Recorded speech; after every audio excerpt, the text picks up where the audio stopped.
Oke, saya rasa materinya kemarin sudah saya share juga ya. Wah, saya lupa menyiapkan alatnya ya. Sebentar.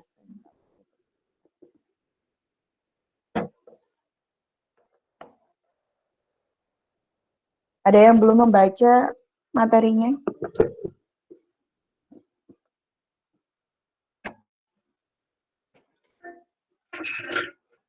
Ada yang belum membaca?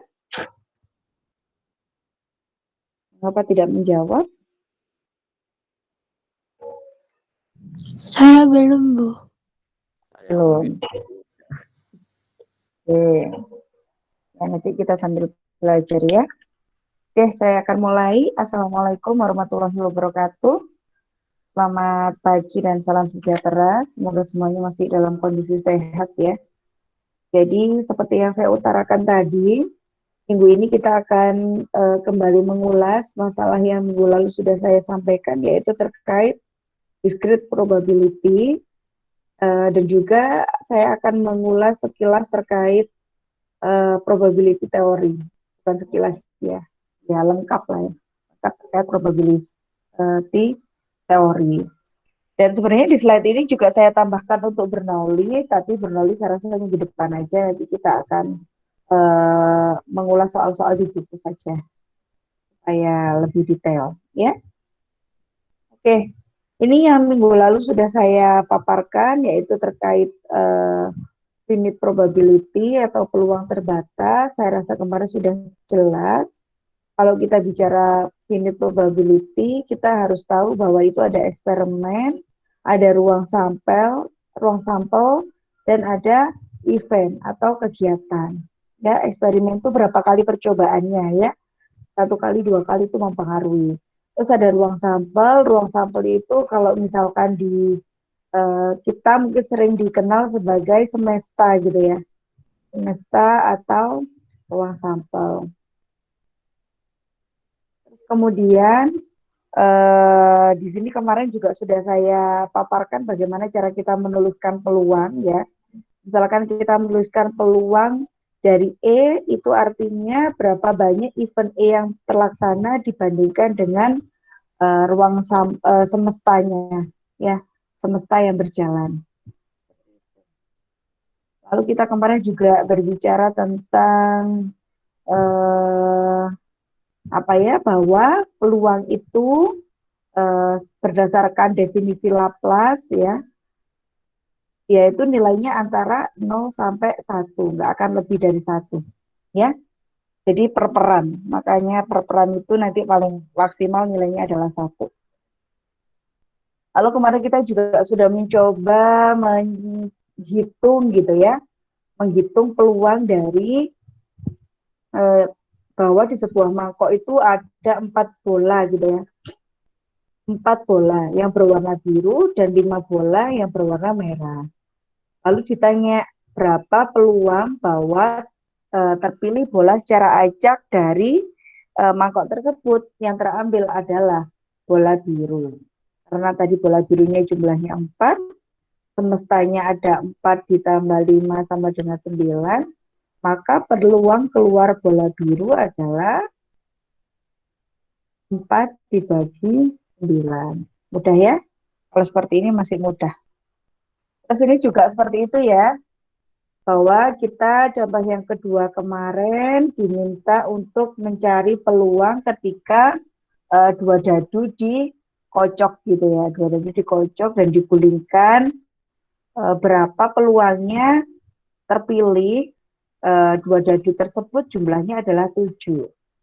Maka kita perlu mendata dulu ya, 7 itu berarti berapa saja. Oh, dadu pertama 1, dadu kedua 6. Dadu pertama 2, dadu ketiga 5. Dadu ke satunya 3, dadu keempat, keduanya adalah 4. Dan sebaliknya, 6, 1, 5, 2, 4, 3. Oke, sehingga peluang kejadiannya atau peluang eventnya ya, eventnya berapa? Sebanyak 6. Untuk semestanya berapa? Semestanya karena setiap dadu, masing-masing dadu itu sisinya adalah 6, Kalau keduanya dikocok, berarti peluang semestanya adalah 6 kali 6, 36. Sehingga semestanya 36. Maka peluang event terambil dua dadu dengan jumlah 7 adalah 6 dibagi 36 sama dengan 1/6. Ini ya kemarin kita belajar. Lalu kemudian kita juga akan belajar yang lebih menarik lagi ya. Yang lebih menarik itu ketika kita diminta mencari peluang terambilnya 5 kartu poker. Poker itu isinya berapa? Kemarin kita menyebutkan. Kartu poker itu berapa? Nah, yang cowok-cowok. Hafiz? 48 mungkin, Bu. Lupa saya, Hmm, udah lama nggak main, Bu. ayo, Dimas. Kartu berapa? Poker? 52, Bu. Oke, 52 ya. Jadi kartu poker itu isinya 52. Nah, di sini ditanyakan berapa peluang terambil 5 kartu dari poker tersebut, di mana terambil 4 kartu itu sejenis gitu ya. 4 kartu itu sejenis. Jadi kita itu mau ngambil 5 kartu, harapannya kita itu disuruh ngambil 5 kartu, tapi 4 kartunya sejenis. Kemarin kita sudah sampaikan juga di sini. Oke, kalau kita mau mengambil 5 kartu dengan 4 kartu sejenis, berarti kan ada beberapa kemungkinan. Di sini solusinya disampaikan. Dengan menggunakan produk rule atau aturan perkalian, jumlah kartu yang terambil gitu dari 5 kartu dengan 4 kartu yang sejenis itu dapat menggunakan produk rule. Produk rule itu berarti kemungkinannya apa aja itu dikalikan, gitu ya. Produk, saya ulangi lagi. Dengan menggunakan aturan perkalian, jumlah kartu yang terambil dari 5 kartu dengan 4 kartu sejenis itu merupakan perkalian dari jumlah cara. Jumlah cara pengambilan satu jenis, kemudian jumlah cara pengambilan 4 dari sisanya yang tadi, lalu kemudian dikalikan dengan jumlah cara terambil 5 kartu. 5 kartu itu secara acak kita ngambil 5 kartu. Jadi ada kemungkinan kapan kita ambil cara untuk mengambil satu kartu sejenis aja. Satu kartu sejenis aja. Nah, ini satu kartu sejenis aja. Gimana kita tahu 13,1, kombinasi 13,1? Kalau kita ketahui 52 kartu itu sebenarnya kan ada 4 jenis ya. Terdiri dari 4 jenis. Masing-masing jenis itu jumlahnya kan 13. Jadi jumlah cara untuk mengambil satu kartu sejenis yaitu dengan cara dihitung kombinasi 13,1. Dari jumlah 13 itu kita ambil 1. Terus kemudian cara yang kedua, kita akan mengambil jumlah cara untuk mengambil 4 kartu tadi, ya, 4 kartu tadi, di mana 4 kartu tadi apa ya? Kita mengambil 4 kartu dari jenis di luar dari kartu yang tadi, gitu ya. 4 kartu yang diambil dari beda dengan kartu yang tadi. Sehingga di sini cara yang terambil adalah kita ambil 4 kartu dari 4 sisanya. Ya, 4 kartu dari 4 jenisnya. 4 kartu dari 4 jenisnya. Karena di luar dari jenis yang tadi. Dan untuk yang ketiga, itu kita ambil cara untuk mengambil 5 kartu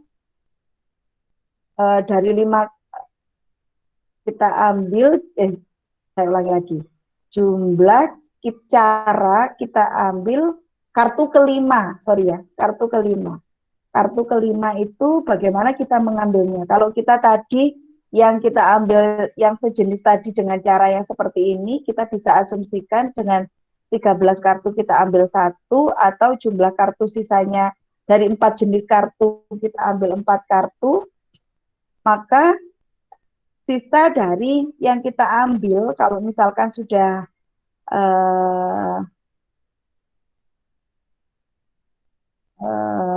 apa namanya, kenapa jadi ini ya, 52 setelah kita ambil 4 ya, oke benar ya. Berarti kan sisa kartu yang terakhir alias kartu yang kelima, berarti kita ambil dari sisa 52 dikurangi 4 ya, 48, kita ambil 1, seperti itu.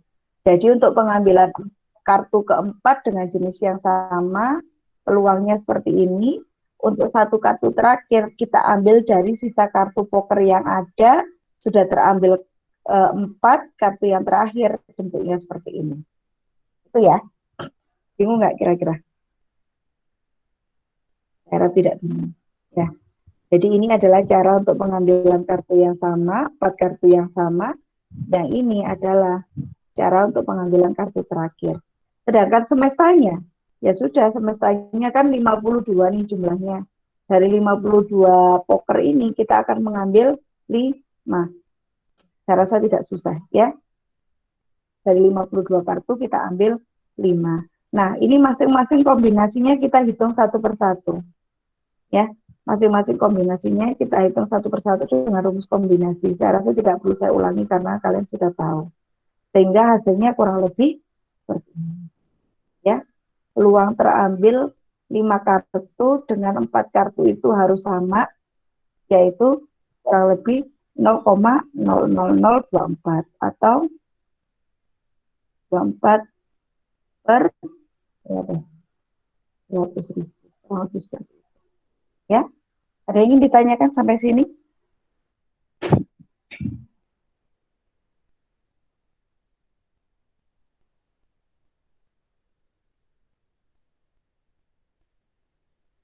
Oke, kalau tidak ada pengulangan yang minggu lalu, bisa saya lanjutkan. Saya lanjutkan dengan probabilities of complement. Kemarin juga kayaknya sudah saya jelaskan ini ya. Komplement dari peluang. Ya, komplement itu adalah kalau misalkan kita belajar apa namanya diagram Venn gitu ya. Ini adalah semesta. Kalau ini adalah E, maka komplement itu adalah sisanya. Ya, bentuknya adalah tata penulisannya adalah E diberi bar. Ya, jadi ibaratnya kayak sosoknya gitu ya. Dari semesta, terus kita ambil ini adalah kegiatannya E, komplement adalah yang tidak berkegiatan. Karena tadi peluang itu maksimal 1, jadi ketika kita mencari peluang dari E komplement, dapat kita hitung dengan cara 1 min peluang dari E aja. Ya, jadi misalkan E itu adalah peluangnya 5/10 gitu ya. Komplemennya berarti juga 5/10. E komplement sama dengan 1 dikurang 5/10. Lalu kemarin kita juga sudah mencoba menyelesaikan permasalahan komplement pada masalah bit, gitu ya. Saya rasa kemarin juga sudah jelas. Begitu juga untuk gabungan pada event ya, gabungan pada kegiatan. Kemarin juga saya rasa sudah jelas ya. Ada teorema tersendiri untuk menyelesaikan gabungan dari event atau gabungan dari kegiatan. Rumusnya adalah sebagai berikut. Peluang E1 digabung E2, E1 itu kegiatan 1, E2 itu kegiatan E2, sama dengan peluang E1 ditambah peluang E2 dikurangkan peluang E1 irisan E2. Ya. Kalau kemarin kita juga sudah mencoba contoh ini ya. Jadi berapa peluang pada bilangan bulat positif terpilih secara acak ya, from the set of positive integer, di mana dia tidak lebih dari 100 dan dia itu dapat dibagi dengan 2 atau 5 gitu ya. Sehingga kemarin karena kita untuk menyelesaikan ini kita harus punya peluang dari E1, maka perlu kita cari, peluang dari E2 juga perlu kita cari, kita hitung peluang dari E1 gabungan E2. 2. Itu ya kemarin. E1 itu peluang saat dia bisa dibagi 2 gitu ya. E2 peluang saat dia bisa dibagi 5. E1 gabungan E2 yaitu peluang dia bisa dibagi 10, di mana 10 itu adalah 2 dikali 5. Dan kemarin sudah terhitung hasilnya yaitu 3/5. Nah, sekarang yang baru, ini terkait teori baru, saya akan berbicara tentang teori probabilitas. Ya, di sini saya tambahkan baru saja untuk definisinya. Misalkan nih, kita itu memiliki S, di mana S itu adalah ruang sampel dari suatu percobaan dengan jumlah hasil yang terbatas dan dapat dihitung, maka kita dapat menetapkan bahwa peluang dari PS untuk masing-masing hasil S. Ya, kita bisa menetapkan peluang dari PS untuk setiap hasil S. Maka kita dapat mengharuskan gitu ya, we require bahwa ada 2 kondisi yang nanti akan kita temui. Kondisi yang pertama tadi kita sampaikan bahwa peluang itu dia kan nggak akan lebih dari 1 dan nggak akan kurang dari 0. Bahwa peluang PS itu berada pada interval 0 sampai 1 untuk setiap S yang merupakan elemen dari S besar alias semestanya. Lalu kemungkinan yang kedua, sigma dari S kecil, di mana S kecil tadi elemen dari S ya, sigma dari elemen setiap elemennya, S kecil ini setiap elemennya, sigma dari peluang S-nya itu pasti 1 ya. Jadi mau dia dibilang peluangnya sendiri atau jumlahan dari peluangnya saat S-nya itu banyak, jumlahnya itu ya haruslah 1 pada satu permasalahan. Paham nggak maksud saya? Paham nggak? Ya. Jadi ketika kita itu akan melakukan percobaan gitu ya, di mana percobaan itu terbatas, percobaan tersebut itu dapat dihitung. Kemudian kita akan berbicara percobaan, percobaannya kita sebutkan dengan S gitu ya. Maka peluang dari berapa macam percobaan itu akan ada 2 macam. Bisa peluangnya itu adalah antara 0 sampai 1, ini saya rasa definisi peluang. Yang kedua, sigma dari peluang S ketika percobaannya tersebut, misalkan percobaan per-1, berarti ini percobaan ke-1, ditambah percobaan kedua, ditambah percobaan ketiga. Hasilnya itu 1. Seperti itu. Ya, ini adalah ketetapan peluang. Nah, di sini saya berikan contoh.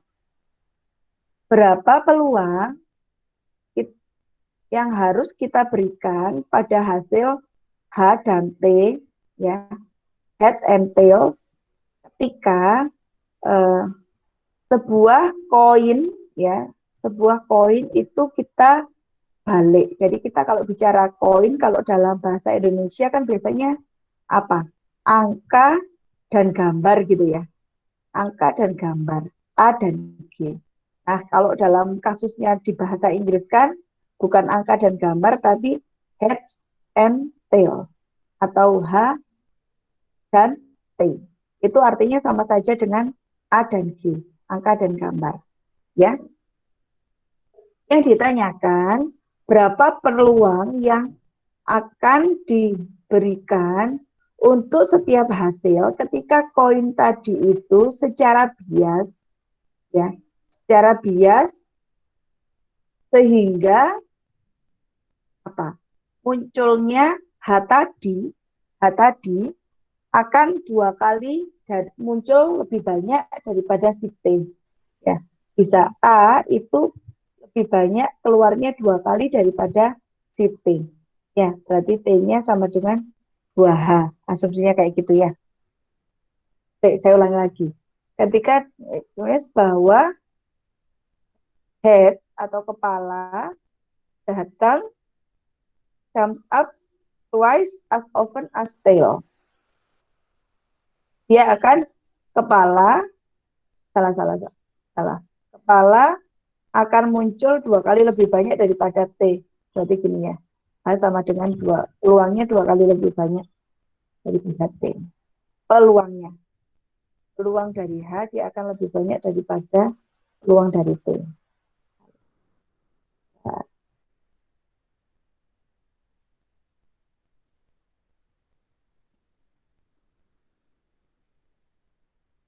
Ya, saya tuliskan di sini. Oke, solusinya adalah untuk sebuah koin yang fair gitu ya. Harusnya peluang kepala muncul kepala ditambah dengan peluang muncul kaki ya, alias peluang angka ditambah peluang gambar. Itu kan harusnya 1 ya. Dengan masing-masing peluang angka itu adalah setengah, peluang gambar itu adalah setengah. Begitu juga pada masalah head and tail. Peluang pada head dan peluang pada tail itu juga 1. Dengan rincian, peluang pada head itu adalah 1/2 dan peluang dari tail itu adalah 1/2. Nah, tapi pada contoh ini, pada kasus ini, dia meminta keluaran H, peluang dari head, itu dia akan muncul 2 kali daripada T. Jadi dia akan muncul lebih banyak 2 kali daripada T. Maka kita dapat menggunakan ketetapan peluang yang disampaikan pada slide sebelumnya. Seperti apa? Tadi kan di sini saya sampaikan bahwa PH ditambah PT itu 1. Nah, karena di sini pH-nya dia minta 2 kali PT, maka pH-nya kita ganti 2 kali PT ditambah PT sama dengan 3 PT. Sehingga peluang keluar T adalah 1/3. Kalau peluang keluar dari T adalah 1/3, maka peluang dari H adalah sisanya. Peluang dari H adalah 1 dikurang PT. 1 dikurang 1/3 sama dengan 2/3. Inilah tadi yang disampaikan pada assign probability. Ya, ketetapan peluang. Di mana dia bisa memunculkan 2PT di sini. Padahal biasanya kalau kita bicara peluang koin itu pembaginya adalah 2, tapi di sini kita bisa 3. Sampai sini ingin ditanyakan, Mbak Febrianti?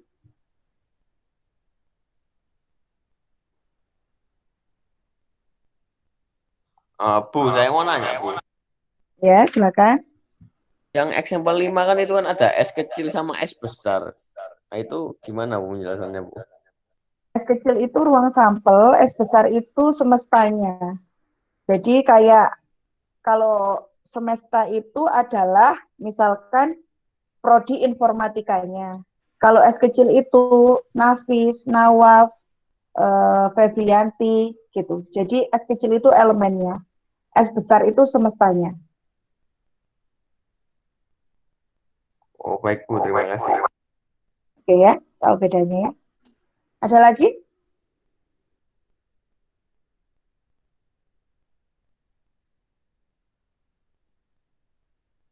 Ada lagi?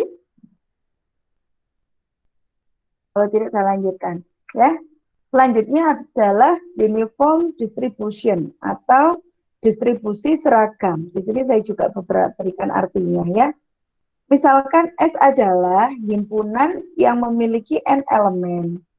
Distribusi seragam itu memberikan peluang 1/N untuk setiap elemen S. S besar itu adalah semesta. Ya, semesta pembicaraannya. Misalkan S adalah himpunan dengan N elemen, maka distribusi seragam yang disebut distribusi seragam itu peluangnya adalah 1/N untuk setiap elemen. Jadi sama, peluangnya itu sama. Misalkan saya bilang apa, Bu? Misalkan saya bilang A dan G tadi. Peluang A dan gambar. Di sini ada berapa? Kejadiannya ada berapa? 2. Oke, berarti A itu peluangnya 1/2, G itu peluangnya 1/2. Ini yang disebut distribusi seragam. Dan masih ada beberapa kejadian lagi. Misalkan pembagian kue gitu, peluang pembagian kue dan lain-lain. Jadi ketika semuanya itu adil, maka dia disebut distribusi seragam dengan peluang yang sama. Lalu ada juga istilah peluang kondisional, ya, peluang kondisional.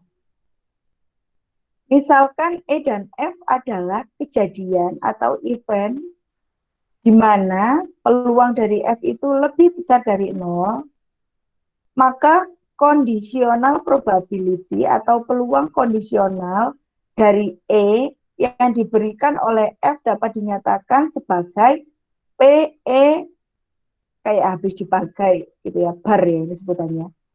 Peluang E bar F. Artinya dia adalah peluang kondisional dari E yang diberikan oleh F. Dan dinyatakan rumusnya adalah sebagai berikut. Peluang E irisan F dibagi peluang F. Ini rumus pakem. Bu, kalau saya tanya P, misalkan peluang seragamnya itu sudah diketahui nih. Saya diminta mencari PF-nya, berarti kan tinggal geser aja ya. Berarti PF sama dengan P, E irisan. PE irisan F dibagi PE bar. Seperti itu. Atau sebaliknya Bu, misalkan saya diminta mencari peluang E irisan F, ya sudah tinggal dikalikan kan. E bar F dikalikan dengan E, ya tinggal dibolak-balik saja. Kemudian selanjutnya ada contoh yang ketujuh, ya contoh yang ketujuh, sebuah string bit string gitu ya dengan panjang 4 dihasilkan secara acak sehingga masing-masing dari 16 bit string dengan panjang 4 tadi memiliki peluang kemungkinan yang sama, ya, atau distribusi yang seragam tadi. Berapa probabilitasnya mengandung setidaknya ada 2 nol berturut-turut, mengingat bit pertamanya adalah 0. Kami asumsi bahwa bit yang 0 dan bit yang 1 itu peluangnya sama, kemungkinannya sama. Ya kan bit itu isinya cuma 0 sama 1 gitu ya. Dia diasumsikan kalau dia mau bikin bit string dengan panjang 4 dan kita punya 16 bit, peluangnya itu seperti apa gitu ya. Nah, sekarang kita akan masuk ke solusi. Misalkan E adalah kejadian di mana sebuah bit string dengan panjang 4 berisi setidaknya ada 2 nol secara berturut-turut, dan kita akan memisalkan F adalah kejadian bahwa bit pertama dari bit string dengan panjang 4 adalah 0. Bit string dengan panjang 4 ini masih subjeknya ya. Bit string dengan panjang 4, bit pertamanya muncul 0. Oke, kita tahu rumusnya tadi seperti ini. Peluang kondisional E yang diberikan oleh F adalah seperti ini. PE irisan F dibagi PF. Nah, sehingga kita harus mencari elemen yang ini dan elemen yang ini. Kita cari satu persatu. Kapan peluang E irisan dari F? E tadi apa? E tadi adalah kejadian di mana sebuah bit string dengan panjang 4 berisi setidaknya ada 2 nol berturut-turut. Nah, sedangkan yang F itu adalah peluang di mana bit yang pertama itu isinya adalah 0 gitu ya. Yang F itu, yang E itu. Sehingga E irisan F kira-kira kalau kita minta setidaknya ada 2 nol, terus bit yang pertama 0, ya wes kira-kira ya gini. Ini bit yang pertama 0 semua. Ya. Lalu kemudian paling tidak ada 2 berturut-turut, 2 nol berturut-turut. Nah, ini ada 2 nol berturut-turut, ada 2 nol berturut-turut, ini ada 2 nol berturut-turut. Jadi kira-kira kayak gini. Ada berapa macam kemungkinan? 1, 2, 3, 4, 5. Ada 5 kemungkinan. Oke, 5 dari berapa tadi? 16. Ya, jadi 5 per 16. Lalu kita cari apa lagi? F-nya. F itu peluang di mana bit string yang terdiri dari 4 angka tadi, yang depan itu 0. Ya, bisa saja. Misalkan kita buat kemungkinannya yang depan itu 0, ya kemungkinannya karena jumlahnya 16 dan tadi disampaikan bahwa kita asumsikan bahwa peluang 0 dan peluang satunya itu adalah setengah-setengah, berarti peluang munculnya bit string dengan nilai awalnya itu 0, ya berarti 8 per 16 alias setengah. Sehingga kita bisa gunakan rumusnya. Oke, jadi peluang kondisionalnya bagaimana nih, Bu? Peluang kondisionalnya tinggal kita ikutkan peluang E. Irisan F yaitu 5 per 16 dibagi dengan 1 per 2. Masih ingat metode perkaliannya ya? 5 per 16 dibagi 1 per 2. Itu sama dengan 5 per 16 dikali 2 per 1. Dibalik ya. Lalu ini kita coret, kita Itu 5 coret. per 6, Bu. Apa? Oh iya, Itu sorry. 5 per 16. Gini ya. Terima kasih, terima kasih. Jadi 5 per 8. Oke ya? Nah, ini juga 16 ya. Oke. Terima kasih diingatkan. Ada pertanyaan sampai sini? Atau masih meraba-raba? Perlu latihan ini kayaknya ya. Nanti saya carikan salahnya.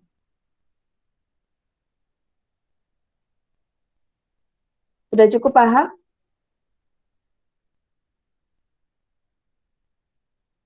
Bu, saya mau nanya, Bu. Akan. Kan ini kan kemungkinannya 2. Itu kemungkinan 2 itu sampai habis ya, Bu. Soalnya kan di sini kan ada 0100 ya. Bisa nggak kita jadiin 10 triple 0 gitu? 10. Ya, yang di irisan F itu loh, Bu. Ya, 10 Iya, triple 0. ya saya dapat 5 itu dari mana, Bu? Istilahnya, Bu. Saya masih agak bingung itu loh. Itu kita mendata satu persatu. Tadi kan syaratnya gini, jadi ibaratnya ini kita misalkan kita nggak melihat ini ya, kita akan mendata sendiri. Tadi yang E itu syaratnya apa? Dia minta yang kejadian E itu syaratnya, uh, intinya kan kita akan membuat bit string. Bit string itu mintanya panjangnya adalah 4. Jadi kita akan menyusun angka 0 dan 1 gitu ya, yang panjangnya 4. Nah, kejadian E itu diharapkan angka 0 itu 2 itu berturut-turut. Itu kejadian E. Nah, kejadian F itu meminta angka 0 itu kudu di depan gitu. Yang E itu minta angka 0 itu harus berjejer, sedangkan F minta angka 0 itu harus di depan. Berarti kita mencari peluang berapa saja yang bisa memenuhi keduanya, gitu kan. Berarti oke, yang pertama kalau angka 0 itu harus di depan dan kemudian 0 berturut-turut, ya wes kemungkinan pertama kan ya 0 0 0 0. Wes 0 semua. Terus gimana lagi? Ya wes kita urutkan lagi 0 0 0 1. Memenuhi kan? 0-nya di depan dan 02 berturut-turut. Coba kita geser lagi satunya. 0 0 1 0. Memungkinkan nggak? 0 0, oke, 0 berturut-turut dan di depannya ada 0. Oke, bisa. Terus berapa lagi? Coba kita geser satunya ke sini gitu ya. 0 1, aduh, 1 0 0. Bisa nggak? Oh bisa. Ini masih memenuhi F, yaitu angka 0 di depan dan angka 0 berturut-turut. Oke, ini kita masuk. Terus berapa lagi kemungkinannya? Kalau satunya saya geser ke sini, jadinya 1000 tidak memenuhi. Karena dia minta tadi 0 sebagai awalannya. Berarti gimana lagi nih? yang terakhir ya wis kita geser ke 1 gitu ya. Tadi kan ibaratnya kita kayak gesernya dari 00000001, satunya kita geser ke sini, satunya kita geser ke sini, ya. Ketika satunya kita geser ke sini tidak bisa kan? Tidak bisa. Berarti kita pakai perhitungan yang selanjutnya. Berarti ini adalah 0011. 0011 masih memenuhi. Masih karena angka pertama adalah 0, angka kedua syarat yang kejadian yang kedua adalah nolnya harus berturut-turut. Kalau kita urutkan lagi sudah nggak bisa lagi karena nanti akan ada berapa? 0. Kalau kita sudah ke selanjutnya kan 0 adalah 0 1 1 0. Kayak gini kan udah nggak bisa kan? Karena kenapa? Tidak memenuhi syarat kejadian dari E, yaitu 0 harus berturut-turut, jadi tidak bisa. Yang tadi juga nggak bisa, 1000, dia tidak bisa, karena yang depan harus 0.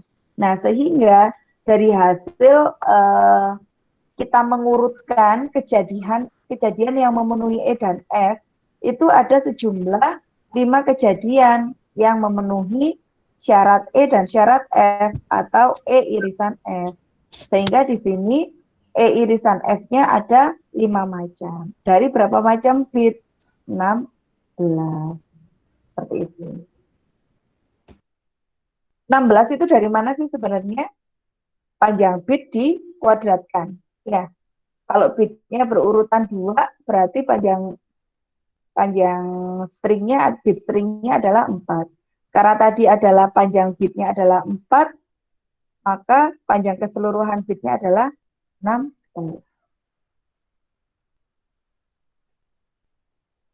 Gimana? Cukup ngerti nggak? Yang matematika diskrit 1, ya matematika diskrit 1 dulu kan kita sudah belajar yang biner itu ya. Jadi bit string itu diperoleh dari bilangan biner yang sudah kita pelajari kemarin. Cuman tinggal diurutkan aja. Ya. Ada lagi yang mau ditanyakan?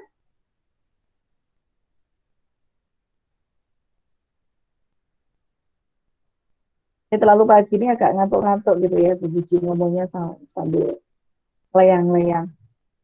Habis sahur ya, tantangannya ya. Kalau tidak ada yang ditanyakan, saya lanjut ke contoh yang ke-8. Contoh ke-8, kita akan diminta mencari soal lagi. Di sini sudah saya bahasa Indonesia kan ya. Berapa peluang bersyarat bahwa sebuah keluarga dengan 2 anak memiliki 2 anak laki-laki, mengingat mereka memiliki setidaknya 1 anak laki-laki. Ini bahasa Inggrisnya agak lucu ya. Oke, kita bawa ke bahasa Inggrisnya. Bahasa Indonesia-nya agak lucu. Berapakah peluang kondisional bahwa sebuah keluarga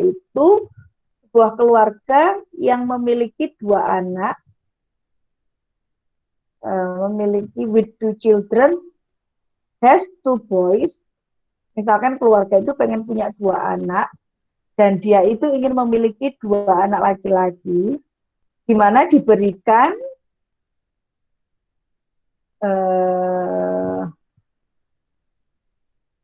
has 2 boys, apa ya ini maksudnya? Sebuah berapa peluang bahwa sebuah keluarga dengan 2 anak memiliki 2 anak laki-laki, diberikan kepada mereka paling tidak 1 laki-laki. Ini 1 anaknya dibuang. Bentar. Asumsikan bahwa masing-masing kemungkinan BB, BG, GB, dan GG adalah equally likely, itu kemungkinannya itu sama. Mana B itu menyatakan anak, jadi ini adalah gabungan event ya. Jadi pada 2 keluarga itu, kejadian yang pertama, dia itu punya 2 anak laki-laki. Sehingga BB gitu ya, event yang pertama. Sedangkan event yang kedua, dia itu pengen punya salah satu anaknya itu, paling tidak ada 1 anaknya itu yang berjenis kelamin laki-laki. Gitu ya, berjenis kelamin laki-laki. Kalau kita belajar IPA, Pokoknya salah satu laki-laki. Salah satu berjenis kelamin laki-laki. Seperti itu. Nah, sekarang kita diminta mencari peluang kondisional. Ya, bentar ya.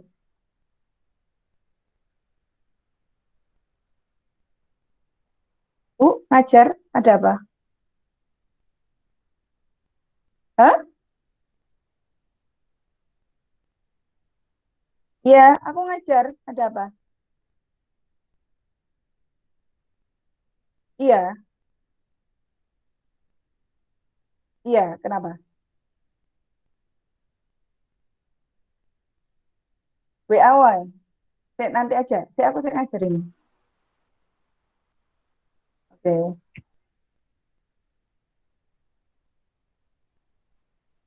Oke, maaf ya. Oke, saya ulangi lagi. Jadi kalau bicara conditional probability berarti kan ada dua kemungkinan kejadian yang terjadi. Nah, kejadian yang pertama, keluarga tersebut memiliki dua anak, keduanya laki-laki. Dan kejadian yang kedua adalah kejadian yang salah satu dari anak itu harus laki-laki. Oke. Dan peluang ini yang kita dapatkan kalau kita belajar biologi zaman di SMA gitu ya. Berarti peluang kejadian itu anak itu kan pasti satu laki-laki, satu perempuan, ya. Atau keduanya laki-laki, atau keduanya perempuan, atau anak pertama perempuan, anak kedua laki-laki. Nah, kalau kita berarti kejadian yang ke F itu peluangnya berapa? Misal kita tanya peluang kejadian yang ke F, berarti yang salah satunya laki-laki berarti ada 3 dari 4 kejadian. Sekarang kalau yang E irisan F, gimana? Kalau yang E irisan F, ini E-nya, ini F-nya, E-nya itu keduanya laki-laki, F-nya itu seperti ini, berarti yang beririsan hanya ada satu. Ya, satu. Hanya ada satu. Dari berapa? E Dari irisan 4, Bu. F dari 4. Bagus. Seperti ini. Sehingga peluang kondisional yaitu PE irisan F dibagi PF sama dengan 1/4 dibagi 3/4 sama dengan 1/3. Ini adalah peluang kondisional. Gampang ya? Cuman mungkin yang menjadi tantangan itu bagaimana kita mendeskripsikan soal gitu ya. Karena kalau setiap kita pertama kali melihat soal, ini maksudnya apa sih gitu ya. Tapi kalian harus cermat ketika kita bicara, oh ini conditional probability. Kalau kita bicara conditional probability, berarti nanti akan ada dua event, ada dua kejadian, ada dua percobaan, yaitu E dan F. Berarti kondisinya nanti akan ada dua macam. Itu ya. Ada yang ingin ditanyakan?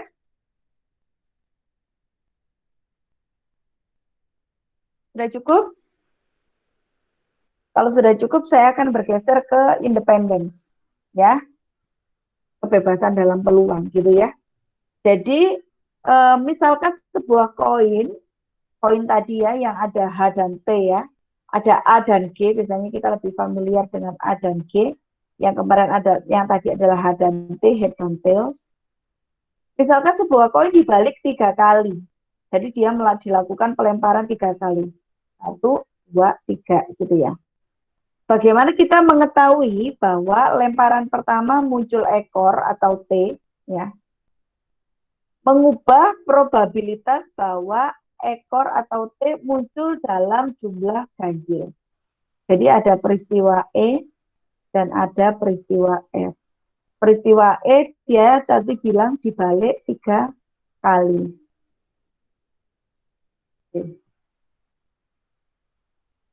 Peristiwa E dibalik 3 kali, sedangkan peristiwa F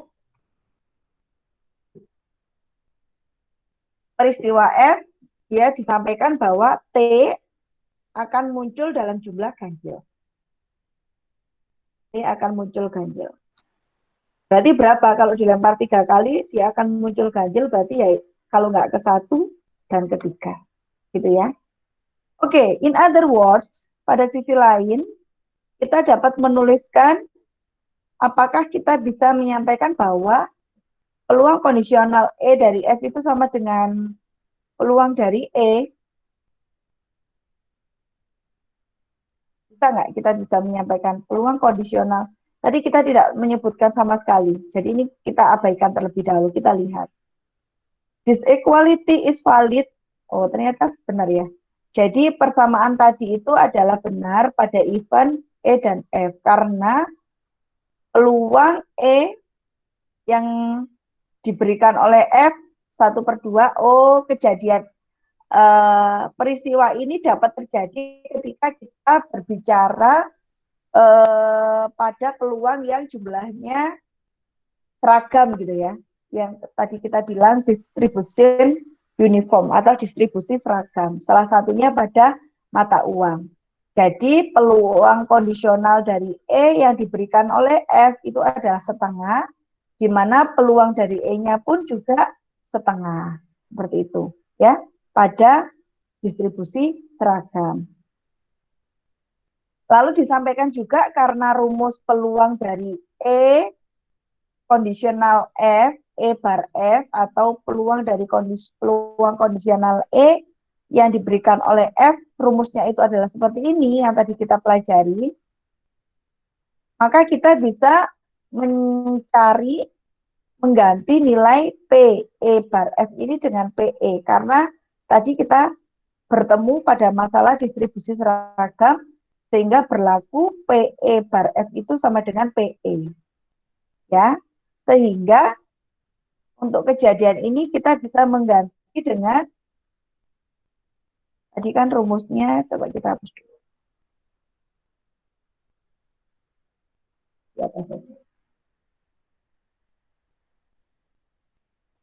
Karena tadi rumus awalnya adalah P E bar F sama dengan P E irisan F dibagi dengan P F gitu ya, di rumusnya.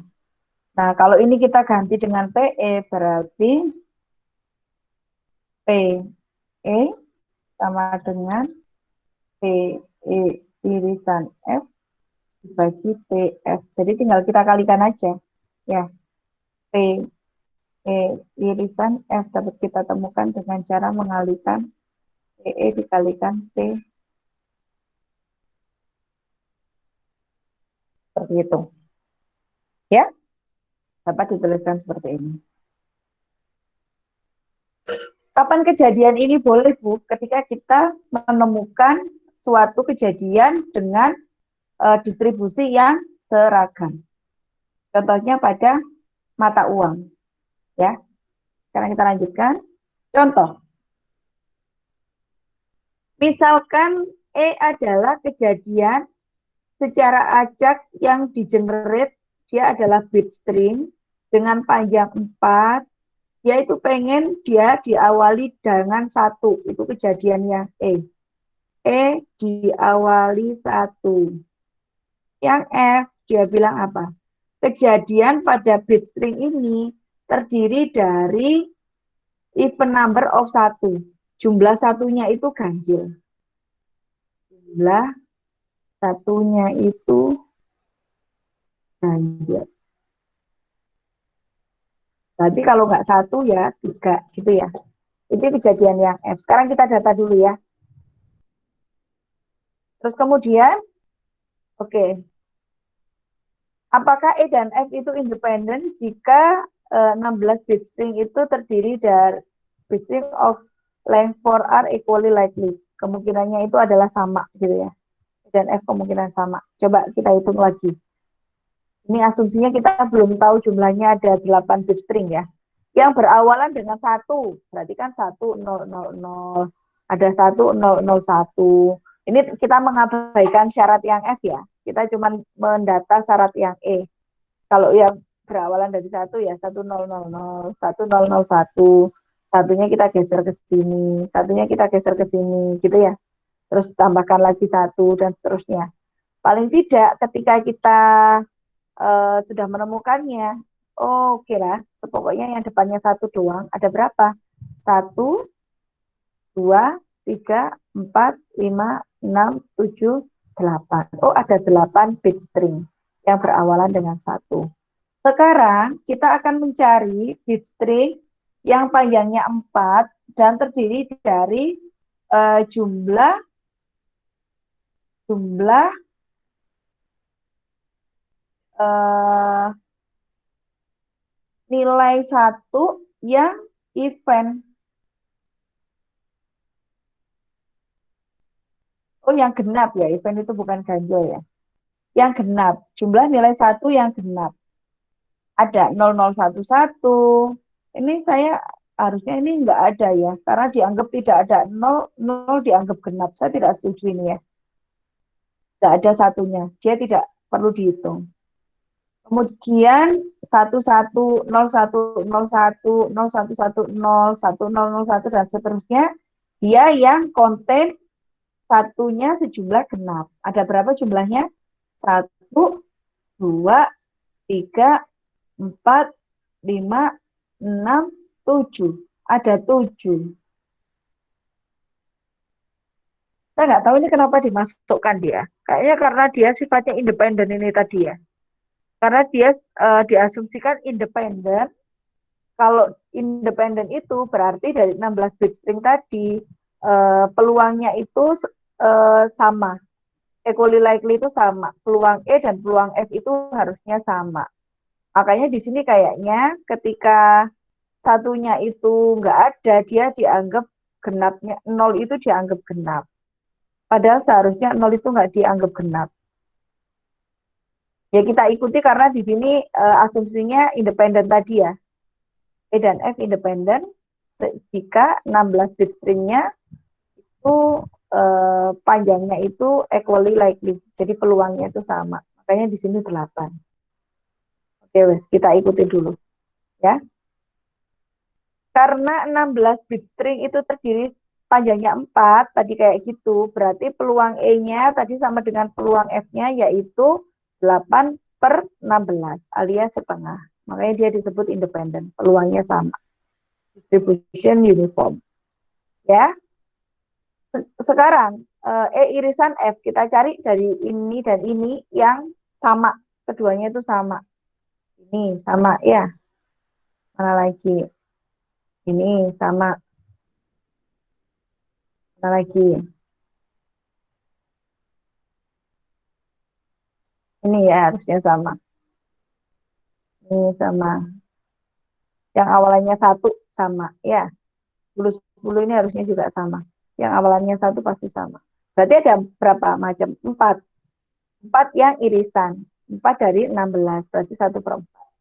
Sehingga peluang irisan F tadi sama dengan, tadi gimana tadi rumusnya? Peluang dari E irisan F sama dengan peluang E dikalikan peluang F. Ya, independence. Ya, yaitu 1/4 sama dengan setengah kali se.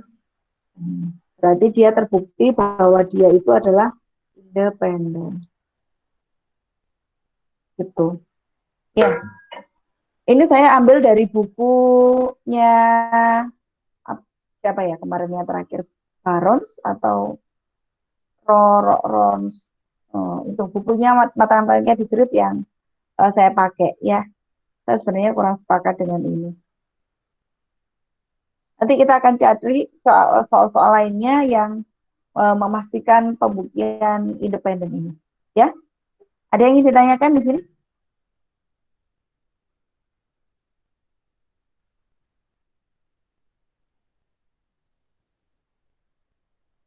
Ada yang ingin ditanyakan? Sudah cukup? Oke.